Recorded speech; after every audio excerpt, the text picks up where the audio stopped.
Hello everyone and welcome to today's reading of one of my latest atomic essays, as well as the context story around this particular essay. So stay tuned for that afterwards, but for now, let's go ahead and get into the actual essay. Let's begin. Today's essay is titled Daddy Issues. I became acutely aware of what the term daddy issues meant as I started dating after my divorce. I had a ton of them. This fact is apparent to anyone who has read my writing for any length of time. The women that I dated had their daddy issues as well. I learned just how important a father plays in their children's lives, for both sons and daughters. I find it fascinating that when we hear the term daddy issues, we immediately assume that we're talking about women, when in fact, the daddy issues cast a long shadow over both women and men. I had strong connections with the women who had healthy relationships with their fathers. The women spoke highly of them and always had beautiful stories to share about their daddies. Interestingly, I resembled their fathers in some way. It was weird. Years before, I had read somewhere that it was not uncommon for us to find partners that mirror our parents in some way. This started to look accurate as I continued to stumble my way through the dating world. Then it hit me. I needed to get my shit together. I have two daughters who are looking at me and creating their own little stories and beliefs in real time. I had to tackle my daddy issues for my benefit and well-being, but also for them. They were going to find partners who mirrored them in some way. This realization was both disturbing and empowering, so I put my head down and started doing the painful work of improving myself from the inside out. Despite the resentment that I had for my father, I had to make amends. Fast forward to today. My oldest daughter has a boyfriend.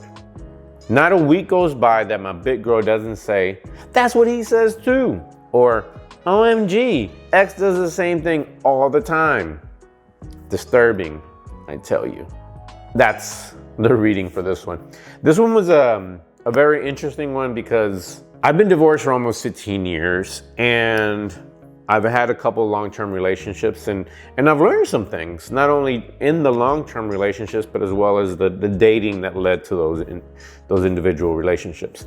And yes, the women had daddy issues, but like I said in my piece, I have my issues too. I have my daddy issues. I've realized that I write about my father a lot because inevitably our fathers do cast this long shadow over our relationships, over our identity, how we see the world, regardless of if you're a male or a female, right? Regardless of your gender.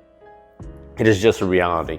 But I would go as far as to say that we have mommy issues. For some reason, daddy issues is the term that got coined and applies specifically to women.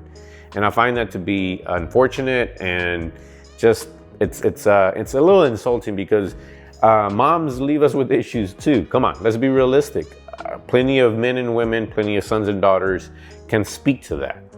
But for some reason, we stigmatize women and stigmatize daddies for giving and having issues, right?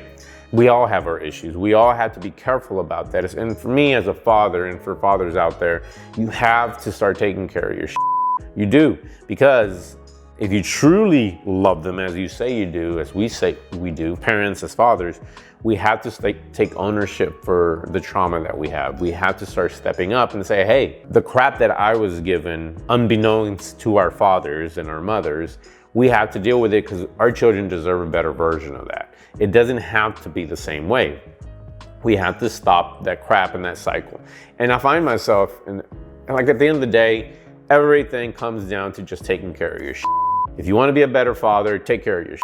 Go to therapy, read personal development books, start working on yourself little by little. Start today, and in 10 years, you're a whole different person and your children can appreciate you and you can be a better parent. It is that simple. If you dilute all personal development information and content and even therapy, is start doing work, start acknowledging your own insecurities, your own traumas, your own for your best interest, but ultimately for everyone around you, especially your children, especially when you have a role as a father. If you are a better person, you will be a better father because, you are a better person, you become a better father. I mean, like the math is simple, right? it's that easy. For me, I read a book years ago called The Way of the Superior Man. It's a book that I really, simple, and it actually applies to women as well. At the end of the day, it doesn't even really matter, but it was angled towards men, of course. One of the first chapters, and they're really short, one-page chapters, he says, live as if your father were dead. Now that's pretty extreme, right? And that kind of hit me in the face when I read this. I probably had this for 15 years, since like right around my divorce. Let's put 13 years. How would you have lived your life differently if you had never tried to please your father? If you never tried to show your father that you were worthy, if you never felt burdened by your father's critical eye. So basically he says, imagine if he already passed away. If he had passed away and you had fallen under his shadow and never been able to live up to his expectations, because that was true for me. That was probably one of the biggest burdens on my life for the longest, until I started to live as if he was already dead. It's like, I never felt like I was enough. I never made him proud. I never made him feel, I just never heard it.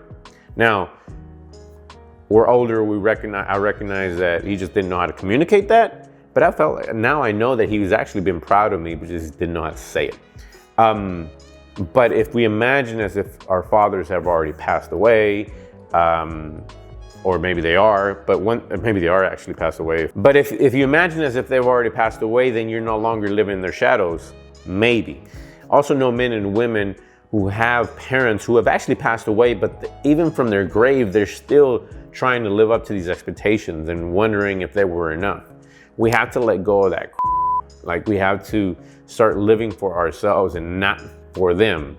And I think that's one of the biggest things that has allowed me to grow over the course of my life is I stopped caring about what my mother or father thought about me, especially my father. I no longer cared whether he approved or didn't approve, because the reality was he didn't understand what I was doing in my life. He didn't understand this American culture.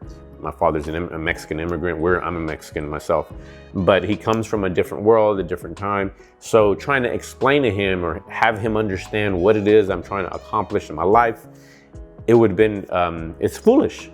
So I stopped doing that. And when I stopped doing that, I started to live my own life on my own terms, and then also started to become a better human being, and then ultimately become a better parent. Because when this started to happen was when, after my divorce, and I started to try to drop all that crap that no longer mattered. And much of that was my own father's shadow. And I can't help but feel that, that metaphor right there.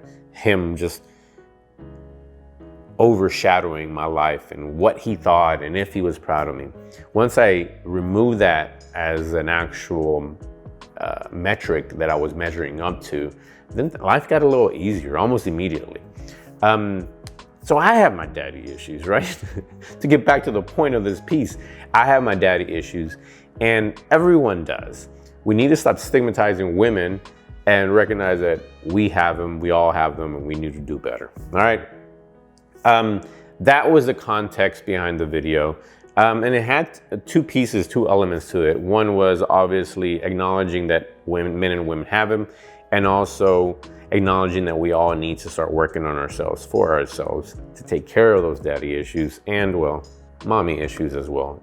Thank you for listening. Thank you for watching today's video. I really appreciate you. Make sure to like, subscribe, comment. Let me know what you think. What are your thoughts? And what has been your experience as you've been dating and out there in the real world, and as you find yourself trying to improve? How has your father cast his shadow?